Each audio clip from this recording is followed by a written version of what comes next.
Doctor professor शरद इंदिरा जी द्वारा लिखित कहानी शक के प्रथम भाग में आपने सुना दाम्पत्य के प्यार भरे क्षणों के साथ भी सुदीप के बढ़ते हुए शक और उसे स्वयं ही अस्वीकार किए जाने वाले अंतर्द्वंद के विषय में। अब आगे। मैं मन को झटक देता हूँ। ऐसा जो मैं सोच रहा हूँ ऐसा कभी नहीं हो सकता। लता तो सीधे साधे घर की लड़की रही है। मैंने ही उसे थोड़ा ठीक से कपड़े पहनना, हल्का मेकअप करना और ढंग से बाल बांधने के लिए प्रेरित किया था, वरना वो तो गांव की बिल्कुल सीधी साधी लड़की थी। हाँ, ये और बात है कि आजकल औरों की देखा देखी कुछ ज्यादा ही फैशनेबल हो गई थी। खैर, बच्चों को पढ़ाने का आज मेरा मन नहीं हो रहा था, तो मैंने उन्हें तबीयत खराब होने का बहाना बताकर वापस भेज दिया। मैं बरामदे में बैठकर बच्चों को पढ़ाता हूँ, जो 5 बजे चले जाते हैं। फिर धीरे धीरे अंदर जाकर रसोई में चाय का पानी चढ़ाता हूँ। वहाँ एक छोटी सी खिड़की है जिसमें से अपनी गली दूर तक दिखती है। सब आते जाते लोग देखकर मन बहल जाता है। कभी कभी मैं लता को भी दूर तक जाते हुए देखता रहता हूँ। आज मैं दिन में सो नहीं पाया था। लता अगर ढंग से रोज की तरह बात करके जाती तो कोई बात नहीं थी, पर वो जो बिना मेरी तरफ देखे खट खट करके चली गई और मैं तब से परेशान हो गया हूँ। हर तरह के उल्टे सीधे सवाल मेरे दिमाग में भरते जा रहे हैं। सिर दर्द को झेलता हुआ भी मैं लता को निर्दोष समझता रहा हूँ। यकायक किसी मोटरसाइकिल की आवाज तेजी से गड़गड़ाती हुई गेट पर खड़ी होती है और लता उछलकर उससे उतरती है। मानो उसका अंग अंग खिला खिला लग रहा था। वो उंगली पर पर्स घुमाती हुई अंदर आकर पुराने सोफे पर धम्म से बैठ जाती है। इसे क्या हुआ? रोज तो ये रसोई में आकर मुझसे लिपट जाती थी और इस बात पर खुश होती थी कि वो बड़ी भाग्यवान है जो आते ही पति के हाथ की बनी गर्मा गर्म चाय मिल जाती है। पर आज ऐसा कुछ नहीं हुआ। वो जैसे एक अलग ही खुशी में थी।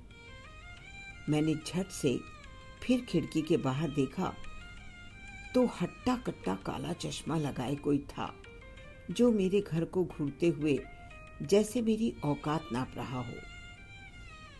मैं नफरत से जल भुन गया। कौन है ये जो मेरी गृहस्थी में आग लगाने आया है? पर मैंने कुछ कहा नहीं। खून का घूंट पीकर रह गया।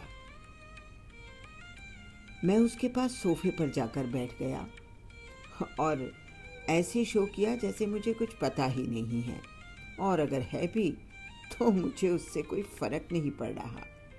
मैंने बिल्कुल सिंपल वे में उससे कहा, हाथ मुंह धो लो, चाय ठंडी हो जाएगी। वो बड़े झटके से उठी। पता नहीं क्यों मुझे लगा कि आज बड़ा इठला कर कमर लचकाते हुए उठी है। क्या हो गया है इसे?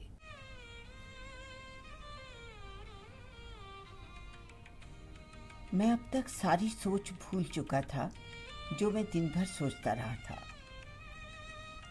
अब मेरी निगाह जैसे जासूसी हो गई थी। वो वापस आई।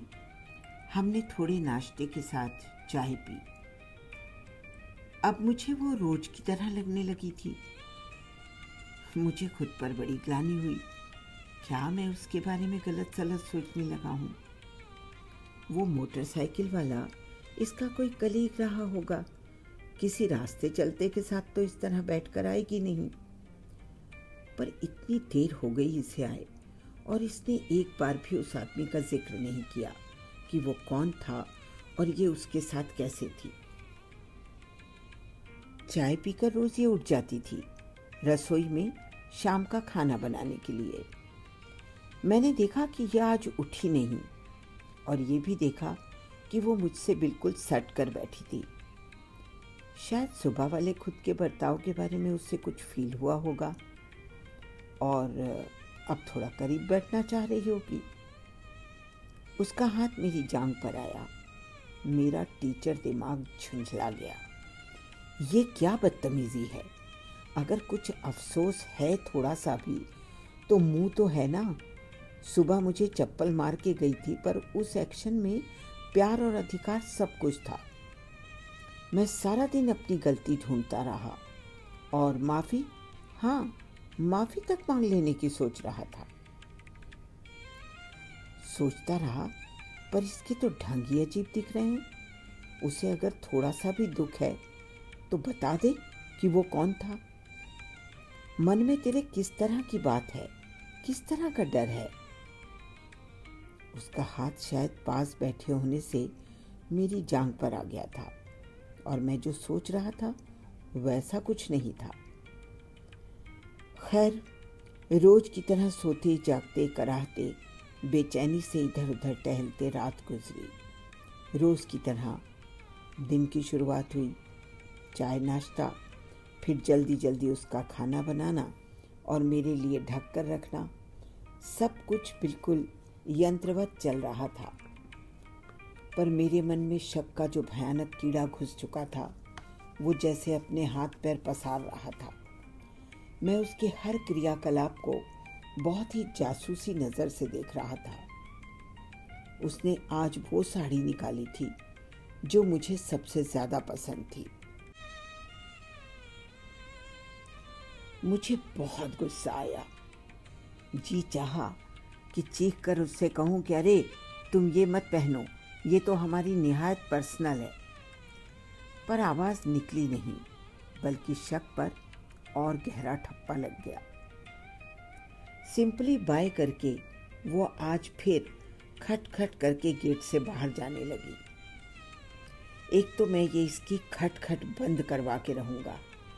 क्या फैशन है, कितनी खराब आवाज़ होती है, जैसे सर पर कोई चोट कर रहा हो। उसके पीठ फेरते ही मैं ना जाने क्यों रसोई की उस खिड़की की साइड में आ गया था जहाँ से दूर तक गली की हलचल दिखती थी। पर ओ माय गॉड, ये मैं क्या देख रहा हूँ कि वो कल वाला हीरो आज और सज के और अपनी मोटरसाइकिल लिए हमारे गेट के साइड में बड़े स्टाइल से खड़ा था। मेरा तो जैसे खून खौल गया। चाहा कि दौड़कर जाऊं और दोनों की खबर ठीक से लूं, पर हाय रे किस्मत, मैं दौड़ नहीं सकता था। आंखों में अपनी मजबूरी के आंसू भर आए। फिर से देखा तो पाया कि दोनों गेट पर ही हैं। मुझे इतनी दूर से कुछ सुनाई तो नहीं दे रहा था, बस एक्शन से कुछ अंदाज़ा लगा सकता था। वो आदमी लता को शायद बार बार बैठने के लिए कह रहा था और लता उसे हाथ हिला हिलाकर मना कर रही थी। देखकर अच्छा लगा कि मैं ही गलत सोचता हूँ। और वो मोटरसाइकिल वाला स्टार्ट करके चला गया। दूर तक मुझे दिखता रहा। अजीब सा बदबूदार धुआं फैला हुआ था।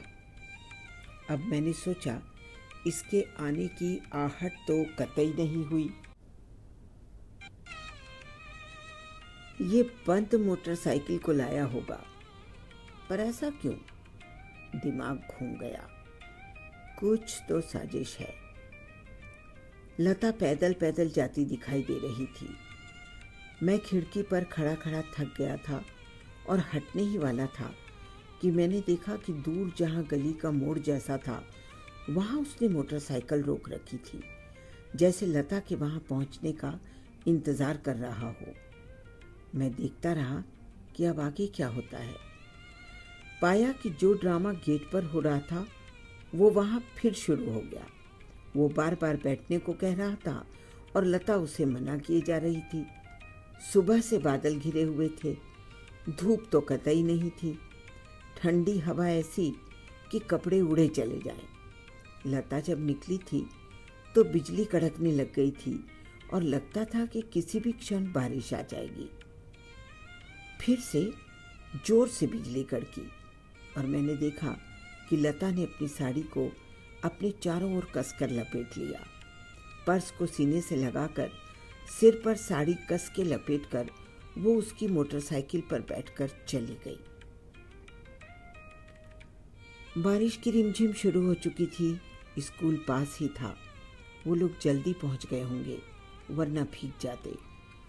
हो सकता है लता इसलिए कहना मान गई हो। मन को समझा रहा था, पर मन संभला नहीं, क्योंकि लता ने इस बारे में कभी भी कुछ भी बताने की जरूरत नहीं समझी। वो दिन था और आज का दिन है। बरसों हो गए उस मोटरसाइकिल वाले किस्से को, पर मैं भूल नहीं पाया।